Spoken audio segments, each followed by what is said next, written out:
இன்றைக்கி கருணாநிதி என்ற ஒரு எம்எல்ஏ வீட்டில் அந்த பட்டியலின பெண்ணுக்கு வந்து பாதிக்கப்பட்டிருக்கு. இன்றைக்கு வரைக்கும் தீர்வு எட்டப்படல. மறுபடியும் இப்போ அந்த பொண்ணு ஆடியோ போட்டிருக்கு. இவங்க என்னன்னாக்கா அந்த பொண்ணை நல்லா பார்த்துக்கிட்ட மாதிரி ஒரு காணொலி வெளியிடுறாங்க. அவங்க அப்பா அம்மா வரும்போதோ சக நபர்கள் வரும்போதோ பார்த்துக்கிற மாதிரி பார்த்துக்கிறதும், அதுக்கப்புறம் என்ன அடித்து துன்புறுத்துறதும், இறந்த பிணத்துக்கு தானே வந்து தீ வைப்பாங்க. உயிரோடு இருக்கும்போது தீ வச்சிருக்காங்கல்ல.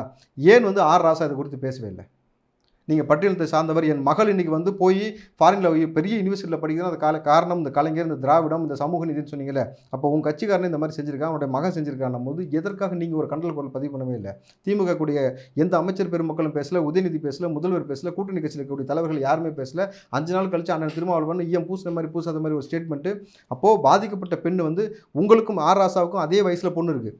மிஞ்சி போனால் ஒரு 5 வயசு டிஃப்ரென்ஸ் தான். உங்கள் பெண் மீது எவராவது வந்து ஒரு கோபத்தில் ஒரு அடி அடிச்சிட்டா உங்களுக்கு எவ்வளோ ஆத்திரம் வரும்? எவ்வளோ பொங்குவீங்க? ஆட்சி அதிகாரத்தில் உட்காந்துருக்கிறீங்களே, அதை தாண்டி வந்து சக தகப்பனா எவ்வளோ உங்கள் உரிமை குரல் எடுப்பீங்க? அப்போது இதே தமிழ்நாட்டில் சமூக நீதியை காப்பாற்றுறேன்னு சொல்லிட்டு நீங்கள் வந்து அந்த பெண்ணுக்கு இந்த குரலும்